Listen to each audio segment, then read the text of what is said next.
15 नवंबर साल 2000 को झारखंड एक अलग राज्य बनकर उभरा। इसके बाद से अब तक काफी कुछ बदलाव हुए। विकास के नाम पर नए सिरे से माइनिंग की शुरुआत हुई।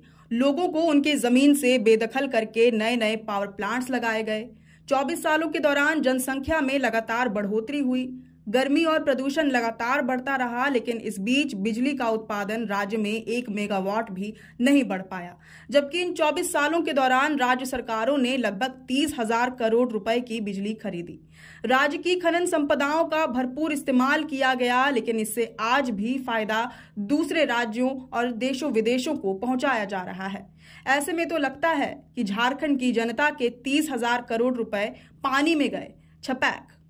रिपोर्ट्स ये दावा करते हैं कि झारखंड में स्थापित पावर प्लांट्स पूरी क्षमता से बिजली का उत्पादन नहीं कर पाते हैं।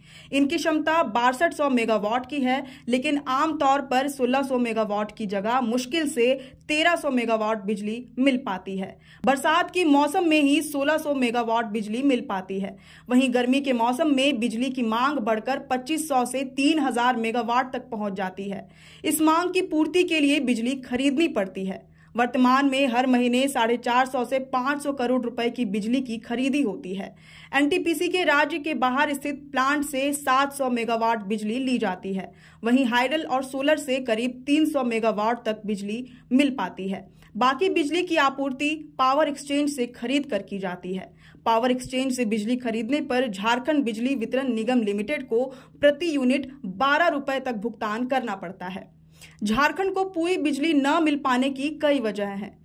कुछ पावर प्लांट्स के साथ राज्य सरकारों ने समझौता करने से इनकार कर दिया, तो कुछ योजनाएं आज भी धरातल पर नहीं उतर पाई हैं। जैसे माइथन थर्मल पावर लिमिटेड यानी कि एमपीएल धनबाद की जब स्थापना हुई थी, तब राज्य से कहा गया था कि वे पावर परचेस अग्रीमेंट कर ले, लेकिन झारखंड ने इससे इनकार कर दिया। इस कारण एमपीएल से उत्पादित बिजली दिल्ली, केरल और बंगाल भेज दी जाती है। वहीं गोड्डा स्थित अदानी पावर प्लांट से 1600 मेगावाट बिजली का उत्पादन होता है। इससे उत्पादित सारी बिजली बांग्लादेश भेज दी जाती है। हालांकि शर्तों के अनुसार अदानी झारखंड को 400 मेगावाट बिजली देने पर सहमत है। इसके लिए भी पीपीए की प्रक्रिया पूरी होनी बाकी है। दूसरी ओर राजस्व सरकारी उपक्रम के पावर प्लांट टीवीएनएल का अब तक विस्तारीकरण नहीं हो पाया है। लगभग 4 साल पहले इसके विस्तारीकरण की स्वीकृति मिल चुकी है। इसके तहत 1320 मेगावाट पावर प्लांट के निर्माण में 7,920 करोड़ रुपए का निवेश किया जाना है। वहीं रिलायंस के पीछे हटने के बाद Tilaiya ultra mega power plant की योजना ठप हो गई है। रिलायंस को तिलैया में 3,960 मेगावाट का पावर प्लांट लगाना था। साल 2009 में 1 रुपए 77 पैसे प्रति यूनिट बिजली देने की दर से बोली लगाकर रिलायंस पावर ने यह परियोजना हासिल की थी। योजना में देरी होने से 16,000 करोड़ रुपए की लागत बढ़ गई। परियोजना के लिए 2,523 एकड़ जमीन और 12,108 एकड़ में कोल माइंस की जरूरत थी। मुख्य प्लांट के लिए 470 एकड़ जमीन रिलायंस को दी जा चुकी थी। वहीं 1220 एकड़ जमीन को फॉरेस्ट क्लियरेंस भी मिल चुका था। 3,500 करोड़ रुपए का पुनर्वास पैकेज तैयार किया गया था, लेकिन अब यह योजना ही ठप पड़ गई है। इसके अलावा Deoghar ultra mega power plant की परियोजना भी धरातल पर नहीं उतर पाई है। इसके लिए गुसाई पहाड़ी कोल ब्लॉक का आवंटन किया गया।